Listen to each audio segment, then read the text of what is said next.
Bonjour à toutes et à tous et merci d'abord à Xavier de m'avoir green nominé. Et je suis tellement content Xavier que tu m'aies green nominé que je ne vais pas faire une proposition mais un alphabet d'engagement 26 points sur lesquels je demanderai à Écolo de s'engager bec et ongle lors de la prochaine législature.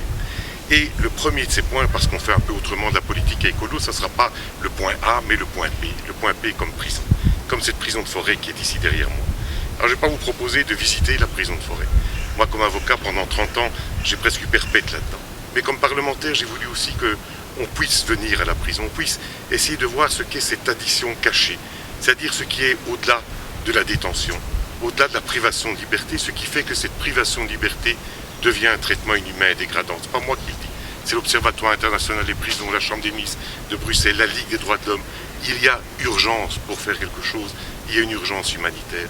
Il y a une urgence pour redonner effectivement la dignité aux détenus, mais urgence aussi pour notre sécurité, de se dire que surveiller, punir, c'est bien, mais en plus de ça, il faut former, il faut réinsérer. Vous savez, on a été extrêmement choqués par la visite de la prison, quand on a vu ces cellules de 3 mètres sur 5, avec 3 prisonniers, avec 2 lits, avec une paillasse, avec une petite table et des toilettes.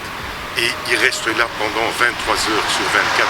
C'est indécent, c'est inacceptable, c'est comme le dit le directeur de la prison de forêt lui-même, une honte pour la démocratie. Alors voilà, ce que je vous propose, c'est de, bien sûr, la fois prochaine, pendant la prochaine législature, il faudra bousculer un peu tout ça.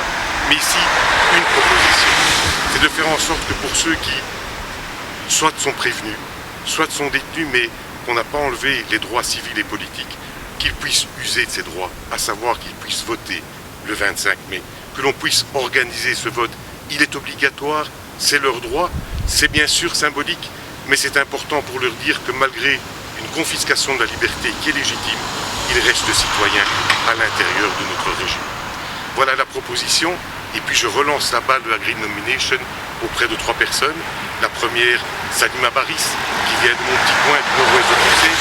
Le deuxième, Anouar Mir Santari, qui est le représentant de la diversité avec les Iraniens et tout ce qu'ils nous ont apporté.